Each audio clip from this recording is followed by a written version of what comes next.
Questa serie di video funge da approfondimento narrativo, filosofico ed introspettivo di Final Fantasy IX.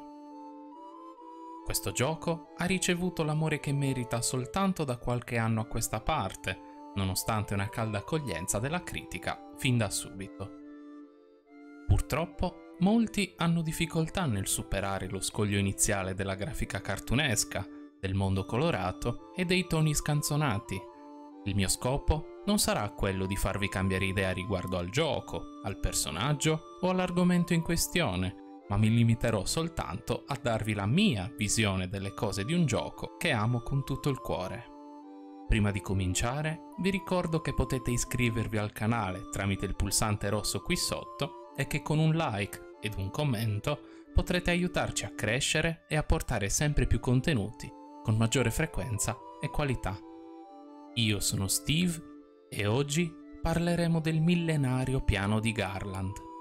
Scopriremo cose che sono ignote ai più, perciò preparatevi e buon ascolto.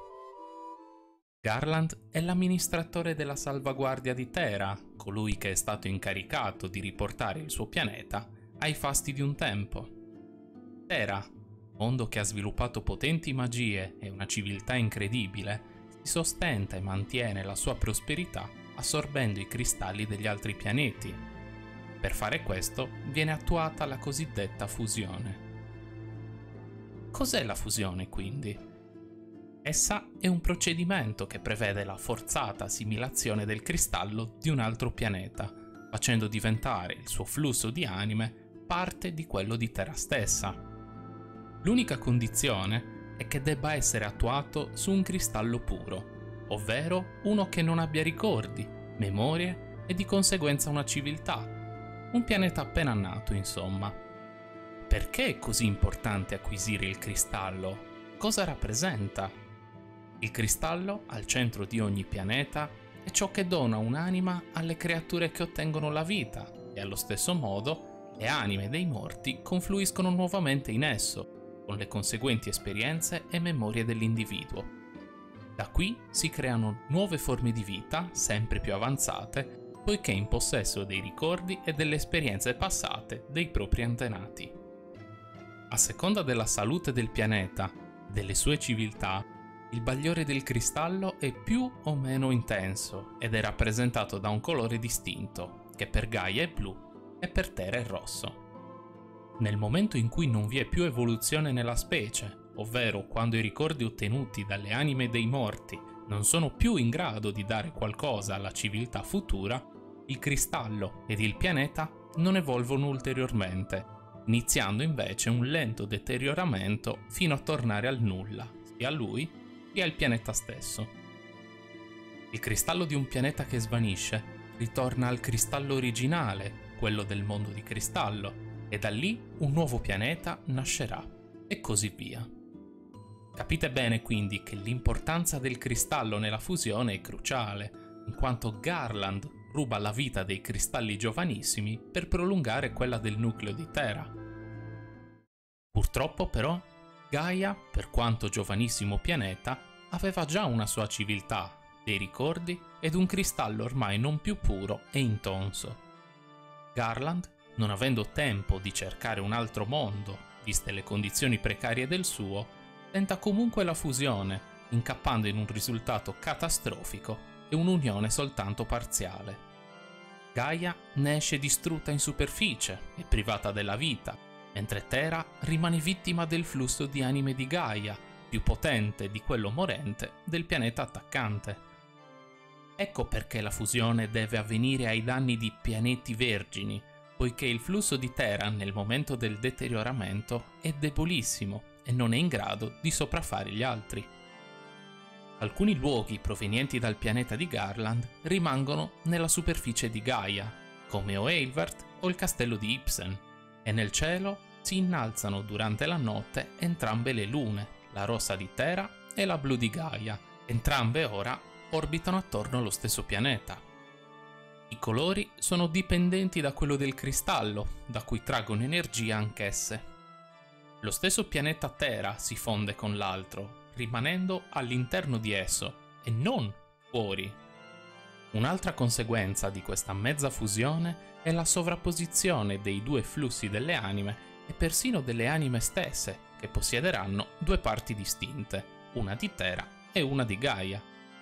Per essere più precisi, il flusso di Terra, essendo debole, rimane intrappolato in quello di Gaia. Queste anime composte daranno alla luce nuove specie umanoidi ibride, con aspetti più animaleschi e diversi dai normali esseri umani. Gaia ormai rischia l'oblio e Garland, per porre rimedio e perpetrare la sua causa, pone in superficie l'albero di Ifa per ristorare lentamente lo stato del pianeta. Le radici di questo arbusto si estendono per tutto il mondo, ma la parte importante è il tronco stesso, che come una trivella si estende verticalmente fino al centro del mondo, ove è locato il cristallo che rimarrà avviluppato attorno alla struttura. Nel frattempo, 3000 anni fa, Garland iniziò a creare i genoma, ricettacoli atti a ricevere le anime di Terra per la rinascita del popolo, che intanto dormiva in un lungo sonno attendendo le loro nuove anime e il ristoro del proprio mondo. Una volta che la civiltà di Gaia ricominciò a creare memorie e ricordi, Garland diede inizio alla fase successiva del piano: bloccare, tramite Ifa, il flusso delle anime del pianeta che voleva assorbire. Ma perché farlo proprio in questo momento? Avete presente l'isola splendente vicino a Estogazza, quella che collega Gaia a Terra? Nel momento in cui Gaia ha ricominciato a svilupparsi, il suo cristallo si è rivitalizzato ed in quel momento anche l'isola, che fa da ponte tra i due mondi, ha cominciato a brillare. Questo segnale fu ciò che fece comprendere a Garland che era il momento di agire. La speranza era che, fermando il flusso di anime di Gaia, quello di Terra, nonostante la sua debolezza, gli fosse superiore abbastanza da cominciare a sovrastarlo, ma purtroppo nemmeno questo bastò. Fu circa nell'anno 800 che egli creò Soul Cage, chiamato inizialmente Soul Divider, con lo scopo di bloccare dapprima le anime e solo dopo dividerle in due parti, separando la parte di Terra da quella di Gaia, venute ad unirsi quando i due flussi si sono caoticamente sovrapposti. La parte di Terra venne conservata ed assorbita tramite l'Invincible per poi essere donata ai genoma vuoti, e la restante parte di Gaia venne rilasciata come scarto, sotto forma di nebbia, tramite le radici che raggiungevano ogni parte del mondo.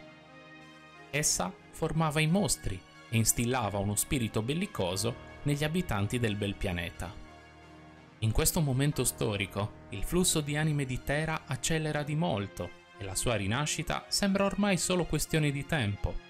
Ma ecco che un altro imprevisto mette i bastoni tra le ruote del meticoloso piano di Garland. Gli abitanti di Gaia, temendo la nebbia, cominciarono a edificare città e regni nelle montagne in cui la coltre non arrivava, riducendo quindi i conflitti, gli incontri con i mostri, le morti e di conseguenza i flussi di anime. 500 anni fa, l'invocazione di Alexander mette in allarme il nostro amministratore e terrà d'ora in avanti un occhio di riguardo a sciamani ed Eidolon, la più seria minaccia in termini di forza contro il suo piano. Il tempo passò, ma guerre e conflitti sembravano soltanto un ricordo e fu qui che Garland iniziò la creazione di rari e speciali genoma dotati di raziocinio e grande potere. Il primo, 24 anni prima degli eventi di Final Fantasy IX, fu Kuja, la cui missione era quella di portare scompiglio, dissapori e morte nelle terre pacifiche di Gaia. 7 anni dopo venne creato Jidan, un modello perfezionato e fornito della possibilità di adattarsi, crescere e provare emozioni. Kuja, geloso della creatura, la rapì per poi gettarla ed abbandonarla sul pianeta che doveva distruggere. L'invidioso genoma, che cominciò a portare rancore anche verso il suo creatore, non poté ottenere subito la sua vendetta, in quanto venne esiliato da Terra da colui che gli diede uno scopo, non rinnegando tuttavia le sue azioni e accettando quella sua natura instabile fintanto che fosse utile alla causa. Nel 1790 Garland ordinò a Kuja la distruzione di Madainsari per prevenire definitivamente la crescita di un potere che avrebbe potuto sconfiggerlo. Kuja se ne accorse, cominciando così ad interessarsi a Eidolon e sciamani sopravvissuti per elaborare una ribellione contro il suo stesso padrone. 10 anni più tardi, soltanto con l'uso di speciali specchi rinvenuti nel castello di Ibsen da Jidan e compagni, il passaggio per terra verrà nuovamente aperto e Kuja ne approfitterà per vendicarsi di Garland, rubando le anime che egli aveva lentamente strappato al flusso per poi assorbirle. Con questo nuovo potere, Garland verrà ucciso, nonostante la sua voce ci accompagnerà fino all'ingresso nel mondo di cristallo, ove egli non potrà più proseguire. Forse, per via della sua dipartita, Ifa impazzisce e va in berserk, catenando distruzione e terremoti e causando numerose morti, che si manifesteranno sotto forma di una pesantissima e gigantesca nebbia che coprirà ora tutto quanto fino ad alta quota. La furia distruttiva di Ifa altro non è che l'inizio di una fusione forzata, forse un dispositivo di emergenza attivato nel momento in cui Garland muore, o forse un'incognita non calcolata.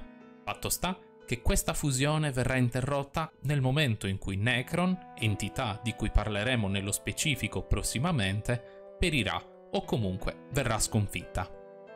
Il metodico piano di Garland, fatto per amore del suo popolo, è stato ciò che ha scatenato praticamente qualsiasi evento del gioco, ed è un peccato che definizioni quali la fusione, il Soul Divider, il flusso di anime e altri importanti concetti siano stati omessi persino in lingua originale ed esplicitati soltanto in seguito o in minima parte, tramite interviste, pubblicazioni successive ed il lavoro incessante di svariati appassionati. Se il video ti è piaciuto, lascia pure un like, un commento o un'iscrizione al canale. Ricorda che ogni contributo è gratuito e soprattutto molto apprezzato.